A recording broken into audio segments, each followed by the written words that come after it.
Welcome back to NHK Newsline. I'm Kanako Sakno. A court in South Korea has held a review to decide whether to issue an arrest warrant for South Korean President Yoon Suk-yeol. South Korean media say the court will likely make a decision by Sunday morning at the latest. The proceedings at the Seoul Western District Court lasted about 5 hours with Yoon in attendance. Investigators requested an arrest warrant for Yoon, who declared martial law last month, on suspicion of orchestrating an insurrection. The impeached president reportedly spoke for a total of 45 minutes during the review that started at 2 p.m. and finished shortly before 7 p.m. Both sides are believed to have made their cases on whether Yoon's declaration of martial law constituted inciting an insurrection and whether there are risks he may flee or destroy evidence. A car thought to be carrying Yoon left the court shortly after 7:30 p.m. and returned to the detention facility outside Seoul in about 30 minutes. Many of Yoon's supporters gathered outside the court to protest his detention. The Israeli government has officially approved an agreement with Hamas on a ceasefire and a framework for a return of hostages held by the group in the Gaza Strip. The office of Prime Minister Benjamin Netanyahu made the announcement early on Saturday. An Israeli media outlet reports that 24 ministers voted in favor of the deal, while 8 opposed it. Israel and Hamas reached the agreement earlier this week, after more than a year of fighting. Under the deal, both sides will initially lay down their weapons for 6 weeks, starting on Sunday. Hamas will release 33 of the hostages during this time, while Israel will free hundreds of Palestinian prisoners. Israeli forces will withdraw from densely populated areas of Gaza.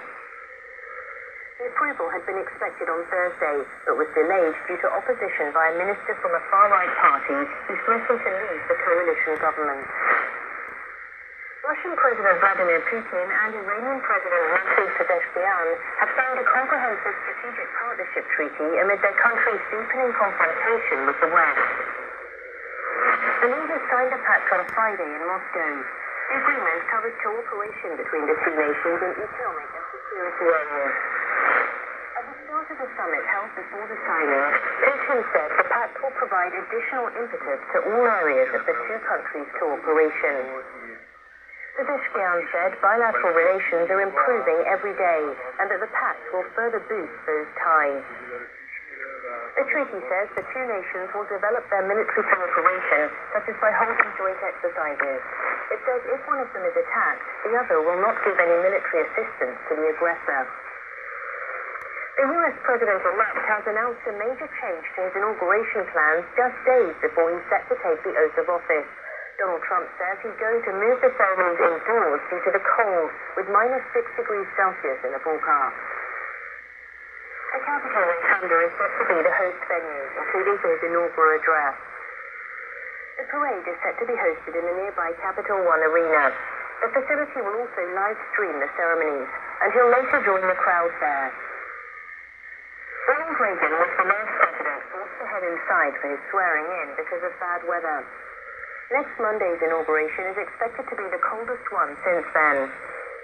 Japan's foreign minister is among the dignitaries set to attend. I hope to closely communicate with the next administration about the future Japan-U.S. summit meeting will be fruitful. Iwaya says he hopes to meet with key officials, including Marco Rubio, the nominee for Secretary of State. China's Vice President Han Zheng has also made the guest list. He'll be representing President Xi Jinping. Trump initially invited Xi. China's move appears aimed at establishing stable ties with the US. Concerns are mounting that trade friction could escalate with the Trump administration, which advocates protectionist policies. Beijing says Xi and Trump have agreed to set up a strategic channel for handling bilateral issues. The two leaders spoke by phone on Friday. Xi reportedly said US-China economic ties are by nature a win-win situation, and the two sides should not choose confrontation. Xi also urged Washington to handle Taiwan with prudence. Trump said the talks were very good for both countries, and that he expects them to immediately start tackling many problems. The president-elect added that they also discussed trade, TikTok, and the drug fentanyl. The U.S. Federal Reserve says it has withdrawn from an international network of financial authorities focused on climate change policies. This comes just days ahead of Trump's inauguration. The network of central banks and supervisors for greening the financial system, or NGFS, aims to enhance the role of the financial system in promoting environmentally sustainable development. In a statement, the Fed said the work of the NGFS has increasingly broadened in scope, covering a wider range of issues that are outside of the bank's statutory mandate. As of December 10, 2024, central banks and regulators from more than 90 countries were members of the NGFS.